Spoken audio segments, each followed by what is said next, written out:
Muy buenas tardes, ¿qué tal estáis? Soy Héctor, ya sabéis que ando casi todo el día leyendo, dejándome la vista para traeros resúmenes de calidad de grandes obras de la literatura universal española y algún que otro ensayo. Hoy os traigo El Capital de Carlos Marx. Algunas ideas principales. Voy a intentar hacer una síntesis de algunas ideas del Capital que, bueno, ya sabéis que es una obra dividida en tres libros y como es un buen tocho, y un tocho bastante importante y tiene partes densas y difíciles de entender, al menos para mí, he optado por utilizar esta antología, que es una síntesis de los tres libros, y centrarme fundamentalmente en el libro 1, que es donde viene conceptos como plusvalía, valor de uso, de cambio, ejército de reserva, etcétera, etcétera. Por lo tanto, me centraré en el primer libro sintetizado aquí en esta antología. Resumiendo, el capital lo conforman tres libros. El libro 1, el proceso de producción de capital; el libro segundo, el proceso de circulación del capital; y el libro tercero, el proceso global de la producción capitalista. Bueno, nos vamos al libro 1, sección primera, mercancía y dinero.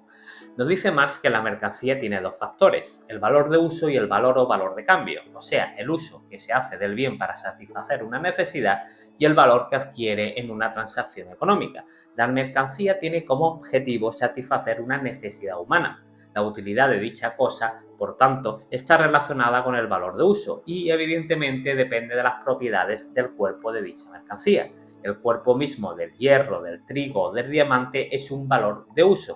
Un bien, el valor de uso se realiza solo en el consumo.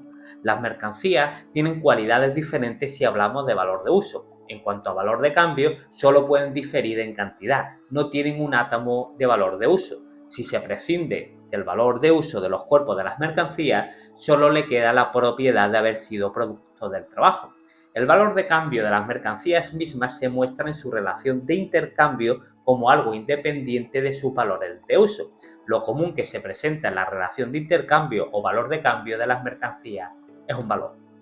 El valor de uso, o sea, un bien, tiene valor porque en él se materializa trabajo humano abstracto. La cantidad de trabajo se mide por su duración temporal y el tiempo de trabajo, a su vez, su criterio de medida, y el tiempo de trabajo tiene a su vez su criterio de medida como la hora, el día, etc. Marx se refiere a que la producción de una mercancía necesita tiempo de trabajo socialmente necesario.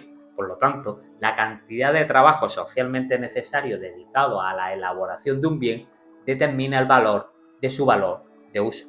Toda mercancía, por lo tanto, solo es cantidad de trabajo cuajado. La fuerza del trabajo está determinada por distintos factores, como la formación del trabajador, la tecnología, etc. A más fuerza productiva, menos tiempo se requiere para producir un artículo, así que, según Marx, menor será su valor. Si antes se tardaba 100 horas en fabricar, pongamos, un bien X, y gracias a la tecnología y a otros factores ahora se tardan 20, pues ese producto valdrá menos, su precio será menor. Una mercancía no solo tiene que tener valor de uso, sino que tiene que tener valor de uso para otros, tiene que tener valor de uso social. El producto, por tanto, se convierte en mercancía cuando es transferido mediante un intercambio para que otra persona lo utilice como valor de uso. Ahora nos habla Marx del carácter de fetiche de la mercancía y su secreto. Por ejemplo, la madera, cuando se convierte en mesa, sigue siendo madera, una cosa sensible, pero cuando se presenta como mercancía, se convierte en una cosa sensiblemente suprasensible. El carácter místico de la mercancía no brota de su valor de uso, tampoco nace del contenido de las determinaciones de valor. La forma mercancía y la relación de valor de sus productos del trabajo en la que aquella se expresa no tienen que ver con su naturaleza física ni con las relaciones materiales que brotan de ella. Lo que para los hombres asume aquí la forma fantasmagórica de una relación entre cosas es estrictamente la relación social determinada entre los hombres mismos. Los productos aparecen como formas autónomas, dotadas de vida propia, con relaciones entre ellas y los hombres. Esto será el fetichismo que se les pega a los productos del trabajo en cuanto que se producen como mercancías y que, por lo tanto, es inseparable de la producción mercantil. El carácter de fetiche del mundo de la mercancía nace del carácter social del trabajo productor de mercancías. Solo dentro de su intercambio cobran los productos del trabajo una materialidad de valor socialmente igual. separado de sus materialidades de uso sensorialmente diversas unas de otras. Nos vamos a la sección segunda, la conversión de dinero en capital. La circulación de mercancías es el punto de partida del capital. Para Marx, el comercio mundial y el mercado mundial inauguran en el siglo XVI la moderna historia de la vida del capital. Veamos una fórmula. La mercancía se cambia por dinero y a la vez se cambia por más mercancías. Vender para comprar. Esto sería M de M. Mercancía, dinero, mercancía. O bien tenemos DMT. Dinero, mercancía, dinero. Conversión de dinero en mercancía y reconversión de mercancía en dinero. Comprar para vender. El dinero que describe en su movimiento esta última circulación se convierte en capital, deviene capital, y ya es capital por su determinación. La circulación simple de mercancías empieza con la venta y termina con la compra. La circulación del dinero en cuanto capital empieza con la compra y termina con la venta. El primer circuito, M de M, parte de una mercancía y termina en otra. Su finalidad es el consumo, la satisfacción de necesidad humana. Por contra, DMT parte del dinero y vuelve al dinero. Su motivo impulsor y finalidad es el valor de cambio mismo. Por lo tanto, Marx nos da otra fórmula, DMD, ejemplo, compro algodón por 100 libras y lo vendo por 110. La fórmula sería 100 algodón 110. Ese 110 sería de coma. Esas 10 libras de beneficio serán llamadas por Marx plusvalía, que no es otra cosa que el incremento con respecto al valor inicial. Como veis, el valor inicial adelantado no solo se mantiene en la circulación, sino que altera en ella su magnitud, asimila una plusvalía, se valoriza. Ese movimiento lo convierte en capital. Esto se reduce a comprar para vender. El portador de dinero es capitalista en cuanto es portador consciente de ese movimiento. Su bolsillo es el punto de partida y de regreso del dinero.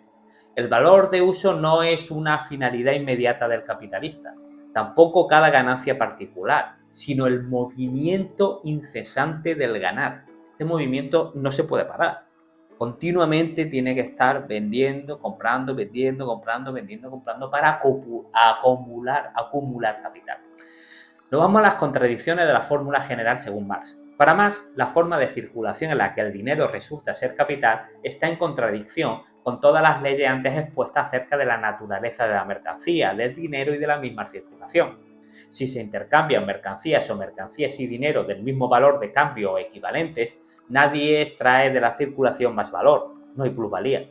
Pero la formación de plusvalía y transformación del dinero en capital no se puede explicar por el hecho de que los vendedores vendan mercancías por encima de su valor o los compradores compren estas mercancías por debajo de su valor. El capital no puede brotar de la circulación ni tampoco puede no brotar de ella. El poseedor de dinero tiene que comprar mercancías por su valor y venderlas por su valor, pero al final tiene que sacar plusvalía. ¿Cómo? Bueno, pues aquí, según Marx, sería explotando al trabajador. La plusvalía se saca explotando al trabajador, que sería otra de las tesis marxistas. Compra y venta de la fuerza de trabajo. Esto es importante, es un concepto muy importante también en Marx. El poseedor de dinero compra también fuerza de trabajo, que se vende como una mercancía. El propietario, el trabajador, vende su fuerza de trabajo como mercancía. El poseedor de dinero, para convertir dinero en capital, tiene que hallar en el mercado de mercancías al trabajador libre, que dispone de su fuerza de trabajo y que no tiene otras mercancías que vender. Según Marx, la naturaleza no produce por un lado capitalistas y por otro trabajadores. Esta situación no pertenece a la historia natural ni es una situación social común a todos los periodos históricos. Ahora, ¿cómo se determina el valor de la fuerza de trabajo? ¿Cómo pensáis que se determina el valor de la fuerza de trabajo? Pues como otra mercancía, por el tiempo de trabajo necesario para la producción. En este caso nos dice Marx que el valor de la fuerza de trabajo estará relacionado con la satisfacción de las necesidades básicas del trabajador, lo que le permite vivir, comer, casa, lo mínimo para poder vivir y tener descendencia. Es en eso, así se calcularía el salario. Por lo tanto, el valor de la fuerza del trabajo es el valor de los medios de vida necesarios para la conservación del poseedor de aquella fuerza. Nos vamos ahora a la producción de la plusvalía absoluta. Capítulo 5. Proceso de trabajo y proceso de valoración. El uso de la fuerza de trabajo es el trabajo mismo. El comprador de la fuerza, o sea, como veis, la fuerza de trabajo es una mercancía y como tal mercancía está supeditada a los vaivenes de oferta y demanda del resto de mercancías. Por lo tanto, existe un mercado de trabajo y el capitalista compra fuerza de trabajo y dependerá de la oferta y la demanda. El comprador de la fuerza de trabajo la consume haciendo trabajar al que se la ha vendido. Es un factor más de su producción, una mercancía más. El capitalista la compra y la consume. El capitalista es dueño de la fuerza de trabajo, no del trabajador, pero no es dueño del productor directo, del trabajador. El capitalista tendrá dos objetivos: producir una mercancía que se venda y que se venda por un precio mayor al costo de producción. Quiere producir plusvalía. Hemos de decir que si un trabajador recibe un sueldo, digamos, de 100 euros para una jornada de 40 horas semanales, si produce esos 100 al llegar a las 30 horas, las 10 horas restantes estará generando plusvalía, beneficio para el capitalista. Estoy simplificando, pero por ahí más o menos van los tiros. He dicho 100, que es muy poco, pero imaginaros que sean 500 euros semanales. ¿Vale? 500, 2.000 euros brutos al mes. Pues se supone que si el trabajador genera esos 500 euros con 30 horas de jornada laboral, las 10 horas restantes que está trabajando es para generar plusvalía. Simplifico, pero por ahí van los tiros. Más diferencia entre capital constante y capital variable. Las materias primas, auxiliares y medios de trabajo, esa parte del capital que no cambia de magnitud de valor en el proceso de producción, es llamado por Marx capital constante. La parte del capital colocada en fuerza de trabajo altera el valor en el proceso de producción, por lo que se considera capital variable. Según Marx, este capital reproduce su equivalente, pero además genera un excedente, la plusvalía, que puede variar. La tasa de plusvalía. Para Marx, la tasa de plusvalía sería el grado de explotación de la fuerza de trabajo por el capital, o lo que es lo mismo, del trabajador por el capitalista. Según Marx, el capital no tiene en cuenta ni la salud ni la duración de la vida del obrero si la sociedad no le obliga a tenerla en cuenta. La fijación de una jornada de trabajo normal es el resultado de una lucha entre capitalista y trabajador. La tasa de plusvalía y la dimensión de la jornada de trabajo dependían del alargamiento de la jornada laboral para crear plusvalía. El tiempo de trabajo necesario para producir era constante, mientras que la jornada de trabajo total era variable. Por ejemplo, puede darse que un zapatero necesite para hacer un par de botas 12 horas, pero por un cambio en los medios de producción, ya sea mejoras tecnológicas, por ejemplo, puede producir el doble en el mismo tiempo. Por elevación de la fuerza productiva, Marx entiende una alteración en el proceso de trabajo por el cual se abrevia el tiempo socialmente requerido para producir una mercancía. Por lo tanto, si hay un cambio tecnológico y este trabajador puede producir 100 en vez de 40 horas en 30, pues evidentemente esta mejora hace que sea más productivo y por lo tanto incremente las posibilidades de beneficio del capitalista. Marx llama plusvalía absoluta a la plusvalía producida mediante la prolongación de la jornada de trabajo. Por el contrario, llamará plusvalía relativa a la plusvalía que brota de la abreviación del tiempo de trabajo necesario. O sea, se produce más en menos tiempo. Lo que os decía, plusvalía absoluta a largo, o sea, en vez de trabajar 40, pues vas a trabajar 60 horas. Por tanto, aumento la plusvalía absoluta. Pero la plusvalía relativa es, bueno, no, produce 100 en 40 horas, pero ahora gracias a formación y a mejoras en la fábrica vas a producir, en vez de 100 en 40 horas, vas a producir 200 en 40 horas. Por lo tanto, hay un incremento de la plusvalía relativa. El fundamento de toda división del trabajo desarrollada y mediada por intercambio de mercancías es la separación de la ciudad y el campo. Se puede decir que toda historia económica de la sociedad se resume en el movimiento de esa contraposición. Bueno, la producción capitalista no es solo producción de mercancías, es esencialmente, para Marx, producción de plusvalías. Nos vamos al proceso de acumulación del capital. Cualquiera que sea su forma social, el proceso de producción tiene que ser continuo o recorrer siempre de nuevo periódicamente los mismos estadios. Del mismo modo que no se puede dejar de consumir, así tampoco puede una sociedad dejar de producir. O sea, somos dependientes de producir constantemente, es como una droga. Considerado en una conexión constante y en el flujo permanente de su renovación, todo proceso social de producción es, por lo tanto, al mismo tiempo un proceso de reproducción. El proceso de producción se inaugura con la compra de fuerza de trabajo por un tiempo determinado. y se renueva constantemente en cuanto termina el plazo de venta del trabajo y con él un determinado proceso de producción, semanas, meses, etcétera. Continuamente hay que renovar este proceso de producción. Una parte del producto constantemente reproducido por el trabajador mismo es lo que constantemente le vuelve en forma de salario. El producto del trabajador se convierte constantemente en capital, valor que absorbe la fuerza creadora de valor, medios de vida que compran personas, medios de producción que utilizan al productor. El trabajador produce constantemente la riqueza objetiva como capital, como poder que lo domina y lo explota. Y el capitalista produce no menos constantemente la fuerza de trabajo como fuente de riqueza subjetiva, separada de sus propios medios de objetivación y realización abstracta existente en la mera corporeidad del trabajador, o sea, produce al trabajador como asalariado. El consumo del trabajador es de dos tipos. Por un lado, consume los medios de producción, o sea, consume los medios de producción para generar la mercancía, que es consumo productivo, y por otro lado, gasta su salario en medios de vida. Esto es el consumo individual. El consumo individual, nos dirá Marx, cuida por una parte de su conservación y reproducción, pero por otra, mediante la destrucción de los medios de vida, asegura que sus trabajadores aparezcan constantemente en el mercado de trabajo. O sea, el trabajador asalariado está atado con hilos invisibles. Depende siempre de estar trabajando bajo las condiciones que le establezca el capitalista, que esas condiciones, ese salario, solo le da para poder vivir y poder reproducirse, poco más, lo dirá Marx, que es como se calcula el salario. Por lo tanto, con el salario, como le da solo para subsistir, el trabajador tiene que ir constantemente a vender su fuerza de trabajo. Bueno, nos vamos a la ley general de la acumulación del capital. Marx nos dice que al aumentar la producción y la venta de mercancías se necesita cada vez más trabajadores, así que habrá un momento en el que la demanda de trabajo será mayor que la oferta y se deberán subir los salarios. El aumento del precio del trabajo como consecuencia de la acumulación del capital significa que la longitud, nos dirá más, y la potencia de la cadena de oro que ata al trabajador asalariado ande más suelta. Bueno, sí puedes cobrar un poco más, pero no dejas de estar esclavizado a tu trabajo como asalariado. Según Marx, el capital tiende a concentrarse. La creciente concentración de los medios de producción sociales en sus manos capitalistas individuales está limitada por el crecimiento de la riqueza social. Los capitales ya formados tienden a concentrarse en menos manos, expropiación de un capitalista por otro, transformación de muchos capitalistas menores en pocos capitalistas mayores. Por ejemplo, la banca. Hace 10-15 años teníamos, yo qué sé, 50 tipos de bancos y después de la crisis del ladrillo, pues de esos 50, pongamos, me estoy inventando el dato, pero para que hagáis una idea, pues se han quedado en 10 con sus despidos, etcétera. Por lo tanto, Marx nos dice que el pez grande, se come al pequeño.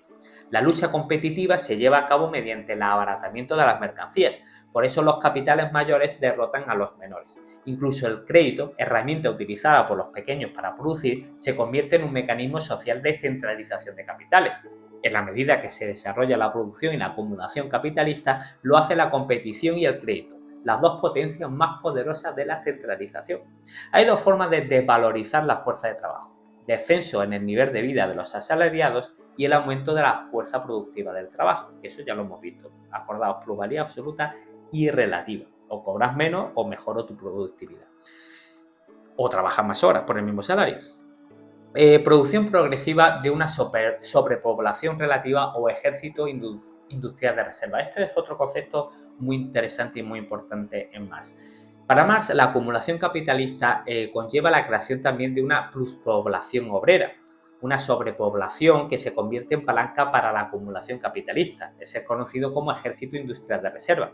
Es un grupo dispuesto siempre a ser explotado y adaptable a las cambiantes necesidades de la valorización del capital, con independencia de las limitaciones del aumento real de la población. El proceso de producción requiere grandes masas de trabajadores. La parte empleada de la clase obrera hincha las filas de su reserva, mientras que a la inversa, la acrecentada presión que la última ejerce competitivamente sobre la primera impone a esta el sobretrabajo y la sumisión a la dictadura del capital. Por ejemplo, si siempre hay trabajadores que están dispuestos a trabajar a las condiciones que ponga la empresa, pues eso también sirve teóricamente de chantaje. O sea, si tú como trabajador no aceptas esas condiciones de la empresa, habrá otro trabajador que la acepte. Bueno, pues esos trabajadores que, aunque no estén trabajando, aceptarían cualquier trabajo es el ejército industrial de reserva, que estaría compuesto, ahora lo vamos a ir viendo. Bueno, la condena de una parte de la clase obrera a un ocio forzado, que sería por ejemplo el paro, mediante el sobretrabajo y el de otra parte se convierte en medio de enriquecimiento del capitalista. O sea, la condena de una parte de la clase obrera a un ocio forzado mediante el sobretrabajo de la otra parte se convierte en medio de enriquecimiento del capitalista individual y acelera al mismo tiempo la producción del ejército industrial de reserva a una escala adecuada al progreso de la acumulación del capital. El ejército de reserva presiona durante periodos de estancamiento y frena sus reivindicaciones durante el periodo de sobreproducción y paroxismo. Un desempleado, un trabajador que está empleado a media, forma parte de ese ejército de reserva. Por ejemplo, Marx establece que el mundo agrícola expulsó a muchos trabajadores incrementando la sobrepoblación. El éxodo del campo a la ciudad hizo que muchísimas personas, ante la pobreza que tenían en el medio rural, fueran a las ciudades, se incrementara la población de la ciudad y claro, esta gente pues, tenía que coger cualquier condición, o sea, cualquier trabajo que se les pudiera ofrecer. Los pobres, personas aptas para el trabajo que viven en condiciones miserables, que aceptan cualquier empleo, personas degradadas, envilecidas, no aptas para el trabajo, mutiladas, enfermas, etcétera, etcétera. O sea, el ejército de reserva los conforman aquellas personas que están en un estado de necesidad tal que presionan a la gente que está trabajando, porque si esta gente que está trabajando decide no hacerlo, ya hay gente para que la pueda sustituir. Bueno, con esto ya hemos terminado, porque ya nos iríamos al libro segundo, el proceso de circulación del capital, y el libro tercero, que sería el proceso global de la producción capitalista. Bueno, espero que os haya interesado. Es un poco de eso, yo he de decirlo. Hay conceptos que no me han quedado muy claros, no tengo estudié economía, algunas asignaturas económicas en la carrera, pero bueno, prácticamente creo que he podido sintetizar las ideas fundamentales del libro primero. El Capital, de Carlos Marx, una antología, síntesis de las ideas principales del libro primero del Capital. Si te gustó el vídeo, por favor, dale a like, reparte tu amor compartiendo este libro con amigos y reparte todo tu amor compartiendo este vídeo con amigos y familiares y por favor suscríbete al canal porque así me ayudas a crecer. Muchas gracias y hasta la próxima.